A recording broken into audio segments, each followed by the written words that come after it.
आप्पा लोकसभेची निवडणूक अजून जाहीर होण्या अगोदरच मावळमध्ये शिवसेना उद्धव ठाकरे गटांनी संजोग वाघेरेच्या माध्यमातून उमेदवार जाहीर केलेला आहे। कसं पाहता मावळचा आता सामना म्हणजे आपल्यात आणि संजोग वाघेरेमध्ये होण्याची शक्यता निर्माण झाली आहे। आता लोकसभेच्या निवडणुकीला 2024 ला मी उमेदवार म्हणून त्या ठिकाणी उभा राहणार आहे आणि उमेदवार म्हणून मी उभा राहत असताना कोण उमेदवार आहे हे मी पाहिलेलं नाही। 2014 उमेदवार मी पाहिला नव्हता, कोण समोर आहे 2019 उमेदवार पाहिला नव्हता। मी माझा लोकसंपर्क काम आणि त्याच्या जोरावरती निवडणुकीला सामोरं गेले। निवडणुकीला उमेदवार समोर कोण आहे याही पेक्षा मी गेल्या अनेक वर्षापासून या ठिकाणी काम करत आहे, कामाच्या जोरावरती निवडणुकीला सामोरं जाणार। मावळचा खासदार जो आहे तो आता मावळ मतदारसंघ आपल्याला पुन्हा खिचून आणायचा आहे, ही जबाबदारी संजोग वाघेरे यांच्यावर आता संजय राऊतांनी दिलेली आहे असं आवाहन केलं त्यांनी। तुम्ही परत आणा थेट तुम्हाला चॅलेंज केलं। हे बघा, शेवट कुठल्याही निवडणुकीमध्ये मतदार हा ठरवतो कुणाला निवडून द्यायचं आणि कुणाला निवडून द्यायचं नाही। मावळच्या जनतेने हा विचार 100% केलेला आहे, तो कामाला विकासाला मत देणार आहे।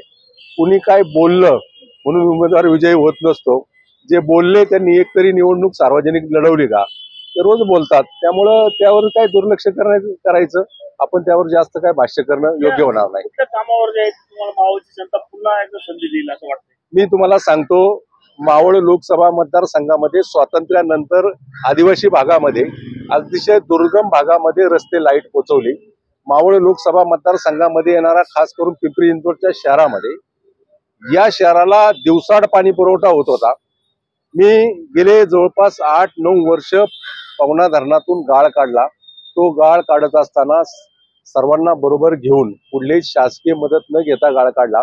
आज पिंपरी चिंचवड शहराला पाणी पुरवठा रोज मिळतोय। हे पिंपरी चिंचवड शहरातली जनता जाणू नये। या शहरात मी आंदोलन पुकारलं, सर्वसामान्य माणसाला घराला न्याय देण्याची प्रक्रिया केली।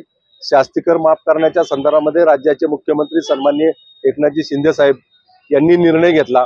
जवळपास 450 कोटीच्या वर सर्वसामान्य गरीब माणसाला न्याय मिळालेला आहे। जेएनपीटी पासून पनवेल पर्यंत रस्ता जाम होत होता, कंटेनर तासोन तास उभे राहत होते। त्या ठिकाणचा रस्ता माननीय गडकरींच्या माध्यमातून केला, त्याला देखील न्याय देण्याची भूमिका घेतली। तळेगाव ते चाकण शिक्रापूर या मार्गाचा DPR मंजूर झाला आहे, त्याला केंद्र सरकार आता मंजुरी देत आहे। वाकड पासून जाणारा चांदणी चौकाचा मार्ग जवळपास 8.5 किलोमीटरचा आपण ओरेड पूल उभा करतोय। तेव्हा विकासाच्या माध्यमातून आपण जनतेसमोर जातो। पिंपरी चिंचवड शहरातली मेट्रो ही पिंपरी चौकामध्ये पर्यंत येत होती, त्याला निगडीपर्यंत नेण्याच्या संदर्भामध्ये त्याला मंजुरी घेतली। शेवट देशाचे पंतप्रधान नरेंद्र मोदी यांच्या माध्यमातून केंद्राच्या योजना, राज्याचे मुख्यमंत्री सन्माननीय एकनाथजी शिंदे साहेब, उपमुख्यमंत्री सन्माननीय देवेंद्रजी फडणवीस साहेब यांच्या माध्यमातून राज्य सरकारच्या अनेक योजना या शहरापर्यंत पोहोचवण्याचं काम मी केलेलं आहे आणि माझी नाळ सर्वसामान्य मतदारापर्यंत आहे।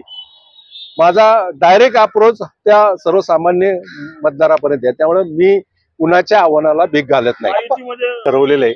त्यामुळे कुणी काय म्हणलं याहीपेक्षा नेते तुम्हाला या संदर्भात सांगतील। शेवटचा प्रश्न असेल की मावळची उमेदवारी मिळेल म्हणून संजोग वाघेरे शिवसेनेत गेलेले आहेत, प्रत्यक्ष निवडणुकीत तुमच्यासमोर संजोग वाघेरे हे आव्हान असू शकतं, काय वाटतंय? म्हणजे ते आता तुम्ही ठरवा किंवा मतदार ठरवतील, मी बोलणार नाही।